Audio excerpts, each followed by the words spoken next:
partner for this part, so if you want to move and sit closer to your partner or have a different partner than last time or whatever you want to do. Usually I make my students, I decide who my students work with, but I'm being very liberal, you know, in this class, letting you pick. Okay, so finally we're going to work on suprasegmentals.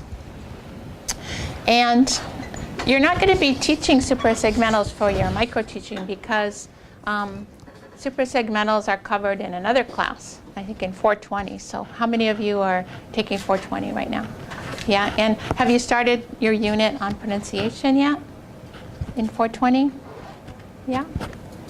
Have you started? And you've analyzed some textbook examples, some exercises from Clear Speech, I think it is. So you do get a chance to work with, you know, intonation and rhythm and so on in 420. So, but I do want to go over it a little bit in this class, and I hope it'll help you with 420. It'll kind of reinforce what you're learning in this class. So in suprasegmentals, we're talking about the differences in stress.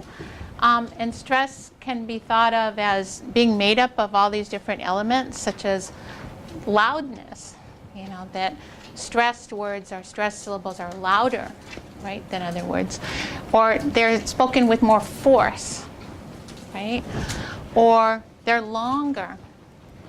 Or the pitch might be higher, higher than other unstressed syllables or words, right? So this is sort of all these things working together to distinguish stressed from unstressed syllables and words. And I think this part of teaching is very fun because you can be creative about how you draw your students' attention to those elements of stress. So remember we talked about the importance in language teaching of using different modalities, right? Like using a visual modality or kinesthetic modality or an oral modality, right?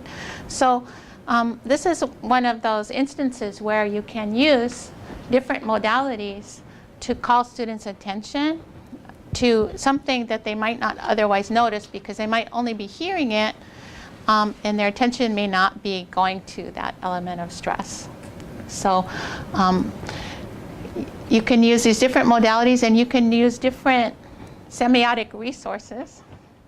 And so our resources today are, for example, kazoos and rubber bands, right? And also our own fingers for snapping or for clapping and so on. So we're using these resources and these different modalities to call attention to how we communicate so much information in English beyond literally the words themselves, right? So much of communication is about our feelings, right? Our intentions, about what we're trying to accomplish through language pragmatically, or what we want to call people's attention to, what we want to focus on, or what we want to contrast. So that there's so much important information beyond the individual words themselves. Okay, and it's very interesting to think that this prosody or music of language is something that we acquire in our first language even before we're born, right? So we talked about before how there's evidence that infants, at least 3 months or so before they're born, are already attuned to this sort of music of language. They're already acquiring these prosodic patterns of the languages, if they're in a multi-language environment, right, that they're going to be born into. And so because we learn it so early, it may be the aspect of language that we're the most unconscious of. And it may be one reason why it's something we often neglect to teach our students in a second language. Because I think that, you know, we're all fluent in English, but the problem is becoming aware or conscious of English, right, as a language system. And this may be an area where, you know, we've acquired it so early we don't even realize what we're doing. We just take it for granted, right? But if we do manage to become aware of it and teach it consciously to our students, it could give them just vast improvements with a relatively small amount of effort in their ability to communicate with others. Because there seems to be, there's evidence that language, words, and utterances, phrases and so on are stored in our brain according to this sort of melody.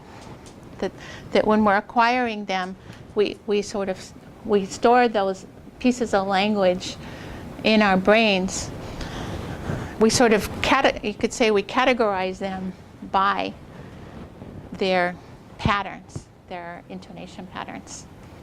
And so when someone's using the wrong pattern for a particular sentence or utterance, even though all the words may be correct and the syntax, everything may be correct, but because that pattern is wrong, the intonation pattern doesn't match, we can't understand them. So it really interferes with communication.